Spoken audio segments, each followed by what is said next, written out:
Hello. हाँ, बोलिए। अभिषेक knowledge है कि अभिषेक से बोल रहा हूँ मैं। हाँ, बोलिए। टाटा स्टील जेईटी के इंटरव्यू के रिगार्डिंग आपसे कुछ पूछना था कि आपका कैसा एक्सपीरियंस रहा था, आपका कैसे करके आपने तैयारी करी थी, और इंटरव्यू का एक्सपीरियंस आपका कैसा था, आपने कौन कौन सी बुक्स को फॉलो किया था। तो इसके रिगार्डिंग एक छोटी सी वीडियो है जो कि आगे आने वाली कैंडिडेट्स आएंगे उनके लिए यूजफुल रहेगी। तो आपका नाम? हाँ, मेरा नाम है पायल चैटर्जी। मेरा मेटलर्जी ब्रांच से हूँ मैं।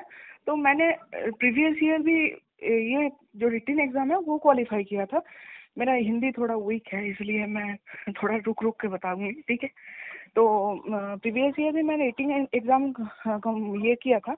उसके बाद मेरा इंटरव्यू में कट गया था, पर इस बार मेरा इंटरव्यू में मैंने थोड़ा अच्छे से ये लिया था, प्रिपरेशन लिया था। जो सब बेसिक्स है वो सबसे क्वेश्चन पूछा जाता है, ज़्यादा डेप्थ में कुछ नहीं होता है वहाँ पे। और अगर उनको अच्छा लगे कि हाँ चलो ये टॉपिक ठीक है तो ही डेप्थ में जाते हैं, वरना ज़्यादा डेप्थ में नहीं होता है सब क्वेश्चन। अगर कोई फिजिकल मेटलर्जी, मैकेनिकल मेटलर्जी और जो एक्सट्रैक्टिव मेटलर्जी में दो डिविजन्स है, एक है फेरस एक है नॉन फेरस, उसको अगर ठीक से करे तो रिटिन भी निकल जाता है और इंटरव्यू भी ठीक ठाक से निकल जाता है। अगर आप बुक की बात करें तो फिजिकल मेटलर्जी को वार्म अप करने के लिए, मतलब जैसे बॉडी वार्म अप होता है वैसे अगर आप वार्म अप करना चाहे तो विजेंद्र सिंह अच्छा है। उसके बाद है अगर आप उससे ज़्यादा पढ़ना चाहते हैं तो हमारा कैलिस्टर है, ये सब है। वो कैलिस्टर अगर आप कंप्लीट कर लेंगे तो कोई भी एग्ज़ाम मेटलर्जी का चला है वो बड़ी डील नहीं होती है। और जो है मेरा इंटरव्यू का एक्सपीरियंस ऐसे पूछा था, वहाँ पे पूछते हैं कि what is your comfortable subject in which you are more comfortable. तो आप अगर बोलेंगे कि मैं फिजिकल मेटलर्जिस्ट और आयरन मेकिंग हूँ, वहाँ से ही क्वेश्चन करते हैं मुझे। मैं अपना एक्सपीरियंस बता रही हूँ, मुझे वहाँ से ही किया गया था। और मेरे इंटरव्यू में हर 10 क्वेश्चन पूछा गया, 10 ही मुझसे हो गया था ये नहीं था। उसमें से मैंने शायद 8 बार बोला था। पर उन्होंने लास्ट में मतलब हिंट देते हैं कि आपका सिलेक्शन होगा या नहीं। जैसे इस बार मेरा इंटरव्यू के लास्ट में सर ने पूछा था कि आपको अगर ब्लास्ट फर्नेस में मिलता है तो आप क्या करेंगे। वहाँ पे तो बहुत ज़्यादा हीट रहता है, बहुत ज़्यादा ये रहता है, तो आप क्या करेंगे। तो मैंने बोला था कि sir it is my dream to work in Tata Steel, मुझे कोई प्रॉब्लम नहीं है ताकि ब्लास्ट फर्नेस में मिले या कहीं और मिले। और अगर ब्लास्ट फर्नेस को हार्ट ऑफ स्टील प्लांट बोला जाता है, अगर मुझे हार्ट में ही पहले काम करने का मौका मिले तो वो तो मेरे लिए अपॉर्चुनिटी होगी, उसमें कोई बड़ी बात नहीं है। तो ऐसे ही मेरा इंटरव्यू रहा, तो मेल आया, देख के खुशी हुई। अच्छा, आपकी हाईएस्ट क्वालिफिकेशन क्या है? मैंने डिप्लोमा कंप्लीट किया था और उसके बाद मैं बीटेक फाइनल ईयर में हूँ अभी। बीटेक फाइनल इस साल कंप्लीट हो जाएगा आपका। हाँ, इस साल कंप्लीट हो जाएगा। अच्छा, जब आपने लास्ट ईयर इंटरव्यू दिया था और इस बार इंटरव्यू दिया तो आपको बेसिक डिफरेंस आपको क्या लगा कि आपने क्या गलतियां ऐसी करी थी कि लास्ट ईयर आपका नहीं हो पाया था?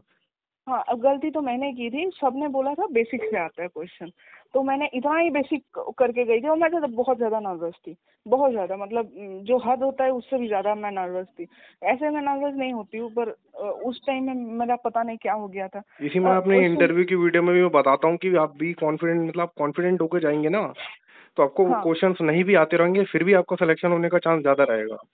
हाँ, ये जरूरी मतलब मैं मेरा ही हुआ था, मेरा जाना पहचाना इस बार का क्वेश्चन थोड़ा मैंने गलती गलती किया था उसमें।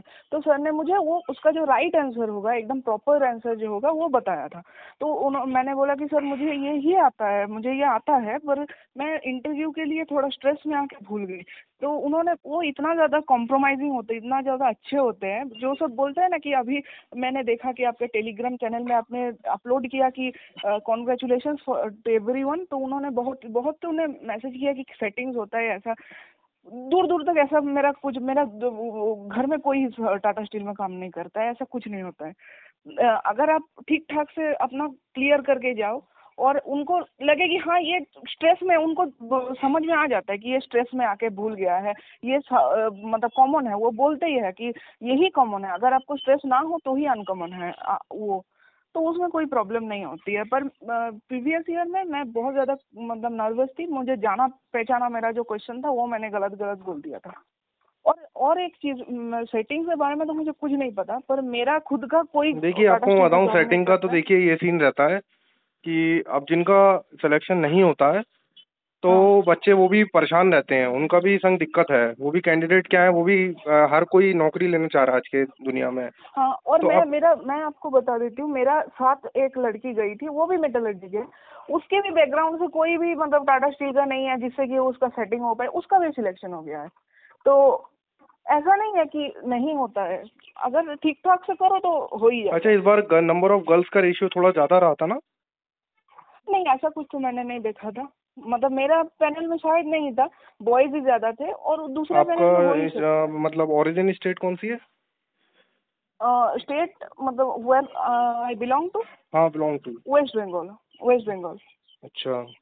ना ही मैं रिजर्वेशन कैटेगरी से हूँ, मेरा जनरल कैटेगरी है, ना ही मैं मेरा कोई टाटा स्टील में जॉब करता है, एम्प्लॉय वार्ड से भी नहीं हूँ, मैं देखिए, कुछ वो भी सब नहीं है। चीज़ें कैंडिडेट हैं, वो सब आपको मतलब माइंड करने की जरूरत नहीं, क्योंकि अब तो आप एक्चुअली में स्टाफ ही बन जाएंगे कुछ समय के बाद। तो ये सब चीज़ें तो चलती हैं, इसमें ऐसा कुछ नहीं है। अब जो कैंडिडेट बोल रहे हैं उनका भी कहीं ना कहीं सिलेक्शन हो ही जाएगा बाद में, वो भी अभी सब हाँ उम्र है, हाँ, छोटे जरूर हो हैं, जाएगा। धीरे धीरे वो आप चीज़ें। अपने आप को अगर 1 साल या 1.5 साल का टाइम देते हो ना अपने आप को, मतलब ठीक ठाक से ऑर्गेनाइज करने के लिए, अगर आप ठीक ठाक से अपने आप को ऑर्गेनाइज कर दिए, तो ये नहीं है कि सब मैं खुद एक मतलब मीडियम स्टूडेंट हूँ, मेरा खुद का मतलब मार्क्स 75% या 80% से ज्यादा कभी गया नहीं है, बिलो एवरेज स्टूडेंट मैं बराबर से रही हूँ। पर अपने आप को अगर आप ऑर्गेनाइज करने का ठीक ठाक से टाइम दोगे तो ही कोई प्रॉब्लम नहीं होता है, चाहे वो जो भी एग्जाम हो, ये टाटा स्टील नहीं है, जो भी आपने एग्जाम कोई हो। टेस्ट सीरीज वगैरह फॉलो करी थी? नहीं। और कोई मेरा बुक ऐसी बुक जो एमसीक्यू लगाए हो आपने? नहीं, एमसीक्यू में मैं ज्यादा मतलब नहीं फोकस किया था, मैंने पढ़ा था, मतलब जो पढ़ते हैं बुक मैंने प्रॉपर वैसे पढ़ा था। मेरी दीदी जो है वो बहुत बिलीव करती है इससे कि एमसीक्यू से कुछ नहीं होता, तुम पढ़ो पूरा चीज, अब तुमको समझ में आ जाए तो MCQ is not a matter. मैंने एमसीक्यू का कोई बुक फॉलो नहीं किया, कुछ भी नहीं किया, मेरे दीदी के मतलब बोलने से मैंने पूरा बुक ठीक ठाक से पढ़ लिया था। अच्छा अच्छा। बस वही है। अच्छा, जो बाकी अब आगे जो कैंडिडेट आपकी वीडियो देखेंगे उन्हें भी काफ़ी ज़्यादा पता लगेगा, तो कुछ ऐसी राय आप ऐसा कुछ सजेशन देना चाहती हैं जो आगे आगे आने वाले कैंडिडेट के लिए उन्हें वो चीज़ याद रखें, वो अगर गलती ना करें? अगर मेटलर्जी से, मैं दूसरी ब्रांच के नहीं जानती, नहीं नहीं, आप अपनी अगर, ब्रांच का ही बताइए, उससे कोई दिक्कत हाँ, नहीं है। मैं अगर मेटलर्जी से बात करूँ तो आपको बेसिक जो सब है वो सब नॉलेज क्लियर कर ले। उसके बाद बुक जो है, जो सब मेटलर्जी के प्रॉपर बुक्स आते हैं, मैंने खुद देखा है कि एमसीक्यू, मेरा एक दोस्त है वो एमसीक्यू पूरा एकदम कर रहा था और मैं थोड़ा सा भी नहीं किया, मेरा हुआ उसका रिटर्न में भी नहीं हुआ था। इसका मेन कारण यही था कि वो एमसीक्यू में फोकस था, चीज वो जान नहीं रहा है, वो सिर्फ क्वेश्चन मतलब कर रहा है। तो वही होता है, अगर आप ठीक ठाक से जान लो कि चीज क्या है तो एमसीक्यू कुछ नहीं होता है उसके लिए, आपको आपका हो ही जाता है। जी, वो तो उसमें मैं कुछ नहीं कहूँगा, क्योंकि सबका अपना अपना जो होता है वो मतलब हाँ, पढ़ने का, ये बढ़िया बोला है आपने, एकदम सही बोला आपने है ना? कि सबका अपना अपना होता है। हाँ कोई कैसे पढ़ के किसी को अच्छा लगता है, तो किसी को कैसे पढ़ के अच्छा लगता है। हाँ हाँ हाँ, वो है। हम्म। मेरे मैं जो प्रोसेस बोल रही हूँ उसमें बहुत टाइम टेकिंग है, अगर मतलब सामने ही एग्जाम है तो एमसीक्यू इज गुड ऑप्शन, पर ऑर्गेनाइज करने के लिए थोड़ा मतलब पढ़ना भी जरूरी होता है। कोई भी अगर ठीक ठाक से कर देता है तो हो जाता है, ऐसा कुछ नहीं है कि नहीं होता है। और मेरा मतलब मैंने सेल में अप्रेंटिसशिप ट्रेनिंग किया था 1 ईयर का, तो वहाँ पे भी मेरे जो रिपोर्टिंग ऑफिसर थे वो थे, उन्होंने बहुत हेल्प किया था, वो भी मेटलर्जी के थे।